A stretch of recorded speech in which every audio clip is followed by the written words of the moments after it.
తిరిగి చూడకుండా వెళ్ళిపోమన్నప్పుడు లోతు భార్య వెనుకకు తిరిగి ఉప్పు స్తంభం అయిపోయిందండి. ఆమెలో మనం ఏం చూస్తున్నామండి?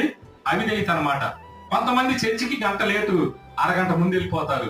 అదే ఎమ్మెల్యే గారు వచ్చి, అమ్మ మీ ఇంట్లో ఎంతమంది ఉన్నారు పేర్లు ఇస్తే మనిషికో సేరేస్తాము, సాయంత్రం 4 గంటలకి పంచాయతీ ఆఫీస్ దగ్గర రమ్మంటే మనోడు 10 నుంచే వెళ్తాం మొదలెడతారు. ఎందుకని చెప్పాలి? అభిమానులు చీరల కోసం అన్నమాట.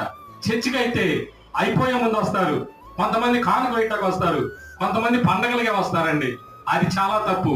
6 దినాలు నీ చదువులో, నీ వ్యాపారంలో, నీ పనిపాట్లలో దేవుడు నిన్ను కాచి కాపాడినప్పుడు 7వ దినాన ఆయన సన్నిధికి వచ్చి ఆయన స్తుతించాలి, ఆయన మహింపరచాలి, ఆయన గణపరచాలి, ఆయన ఆరాధించాలి.